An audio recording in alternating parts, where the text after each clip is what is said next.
નમસ્કાર, હું છું પ્રિયા અને તમે જોઈ રહ્યા છો જનતા કી જાણકારી ન્યૂઝ। નજર કરીએ આજના સમાચાર। ગુજરાત પ્રદેશ કોંગ્રેસ સમિતિના પ્રમુખ શ્રી અમિતભાઈ ચાવડાનું પ્રેસ મીડિયાના સંબોધન। જન આક્રોશ યાત્રા દરમિયાન શ્રી અમિત ચાવડી મીડિયાને સંબોધન કરતા કહ્યું, અહીંયા આરોગ્યની સુવિધાનો અભાવ છે। હોસ્પિટલમાં ડોક્ટર નથી, સ્ટાફ નથી, રસ્તાઓની હાલત ખૂબ ખરાબ છે। ભાજપની ભ્રષ્ટ નીતિના કારણે લોકો હેરાન થઈ રહ્યા છે। દરેક ગામમાં મનરેગા અને નલ સે જલના ભ્રષ્ટાચાર જોવા મળે છે। ભાજપના નેતાઓએ નલ સે જલ યોજનાને નળ સે ધન યોજના બનાવી દીધી છે।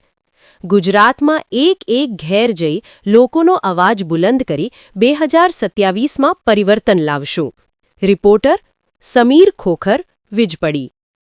અનેક વિસ્તારમાં જે આરોગ્યની સેવાઓ છે એમાં ક્યાંય ડૉક્ટર નથી, સ્ટાફ નથી, સાધનો નથી, એવી ફરિયાદો છે। રસ્તાઓની જે હાલત છે આપણે બધા જ જોઈ શકીએ છીએ કે આ ભાજપનું કમિશન રાજ એનો જીવતો જાગતો પુરાવો છે। ચારે બાજુ મનરેગા અને નલ સે જલના ભ્રષ્ટાચારની એક ગામમાંથી ફરિયાદો મળે છે। આ બોર્ડરનો વિસ્તાર છે। દારૂ ચારે બાજુથી અહીંયાથી ગુજરાતમાં ઘુસાડવામાં આવે છે। જે બોર્ડરની ચોકીઓ છે ત્યાં પોલીસ મોટા પ્રમાણમાં હપ્તા લઈને નાની ગાડીઓ નહીં કન્ટેનરો ભરીને દારૂ ગુજરાતમાં ઘુસાડવા દે છે।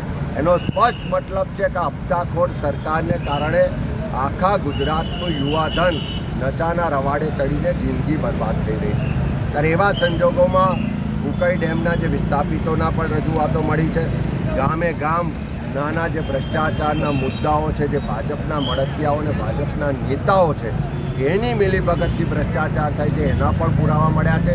અને લોકો તો એટલે સુધી કહે છે કે નલ સે જલ યોજના પીવાના પાણી માટે લાયા, પણ ભાજપના નેતા અને ભ્રષ્ટાચારી એમના મળતિયાઓએ આ નલ સે ધન યોજના બનાવી દીધી કે પાણી તો ના મળ્યું પણ એમના ખિસ્સા, એમની તિજોરીઓ ભરાઈ ગઈ। ત્યારે એની સામે લોકોનો આક્રોશને અમે અવાજ આપી રહ્યા છે અને આવનારા દિવસોમાં વિધાનસભામાં પણ મુદ્દા ઉઠાવીશું, સડક પર પણ લડીશું અને જરૂર પડે તો આખા ગુજરાતમાં એક ઘેર જઈ લોકોનો હોસલો બુલંદ કરીને 2027માં પરિવર્તન લાવીશું।